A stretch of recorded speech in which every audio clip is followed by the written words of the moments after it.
తెలంగాణ రాష్ట్ర ఆవిర్భావ దినోత్సవం జూన్ 2 సందర్భంగా రాష్ట్ర ప్రభుత్వం ఉద్యోగులు, ఉపాధ్యాయులకు శుభవార్త చెప్పాలని రాష్ట్ర వ్యాప్తంగా ఉద్యోగ సంఘాలు డిమాండ్ చేస్తున్నాయి. ఈ నేపథ్యంలో ఎస్టీయు రాష్ట్ర అధ్యక్షులు సదానందం గౌడ్ ప్రభుత్వాన్ని ఉద్దేశించి కీలక వ్యాఖ్యలు చేశారు. ముఖ్యమంత్రి రేవంత్ రెడ్డి ఎన్నికల సమయంలో ఇచ్చిన హామీలను అమలు చేసి ఉద్యోగులు, ఉపాధ్యాయులకు 51% షిప్మెంట్‌తో కూడిన నూతన పీఆర్సీ ప్రకటించాలని ఆయన డిమాండ్ చేశారు. రాష్ట్ర ఆవిర్భావ దినోత్సవం రోజునే ఈ ప్రకటన వెలువడితే లక్షలాది మంది ఉద్యోగ కుటుంబాల్లో ఆనందం నెలకొంటుందని ఆయన అన్నారు. అలాగే సదానందం గౌడ్ మాట్లాడుతూ ప్రస్తుతం పెరుగుతున్న ధరలు, ఆర్థిక భారం, కుటుంబ ఖర్చుల కారణంగా ప్రభుత్వ ఉద్యోగులు తీవ్ర ఇబ్బందులు ఎదుర్కొంటున్నారని తెలిపారు.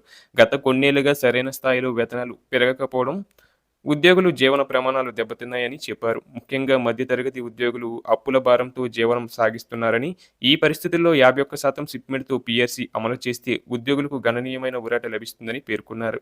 అదేవిధంగా పెన్షనర్లకు కూడా పెన్షన్ మొత్తం భారీగా పెరిగి వైద్య ఖర్చులు, కుటుంబ అవసరాలు తీర్చుకోవడానికి ఉపయోగపడుతుందని తెలిపారు. అంతేకాకుండా రాష్ట్రంలో చాలా కాలంగా ఖాళీగా ఉన్న 600 మండల విద్యాశాఖ అధికారి ఎంఈఓ పోస్టులు, 60 డిప్యూటీ ఈఓ పోస్టులను వెంటనే ప్రమోషన్ల ద్వారా భర్తీ చేయాలని ఆయన ప్రభుత్వాన్ని కోరారు.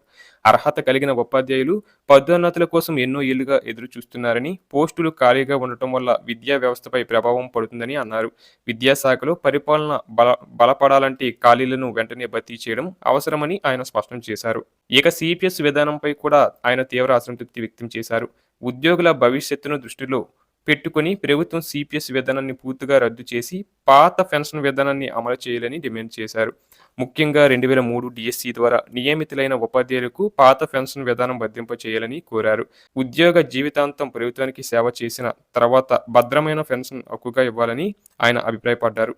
ఈ సందర్భంగా పలువురు ఉద్యోగ సంఘాల నాయకులు మాట్లాడుతూ ప్రభుత్వం ఉద్యోగుల సమస్యలను ఆలస్యం చేయకుండా వెంటనే పరిష్కరించాలని కోరారు.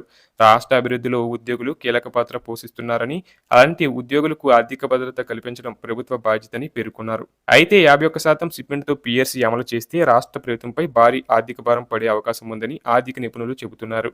ప్రస్తుతం తెలంగాణలో లక్షలాది మంది ఉద్యోగులు, పెన్షనర్లు ఉన్న నేపథ్యంలో వేతనాలు, పెన్షన్లు ఒకేసారి పెరిగితే ప్రతి నెల వేల కోట్ల రూపాయలు అదనపు వ్యయం ప్రభుత్వంపై పడవచ్చని అంచనా వేస్తున్నారు. సంవత్సరానికి సుమారు 12,000 నుంచి 18,000 కోట్ల వరకు అదనపు భారం పడే అవకాశం ఉందని విశ్లేషకులు భావిస్తున్నారు.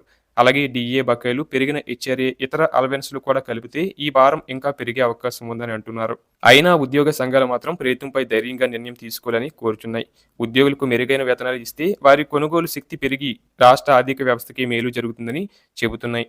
ప్రస్తుతం అందరి దృష్టి జూన్ 2 తెలంగాణ ఆవిర్భావ దినోత్సవంపై నిలిచింది.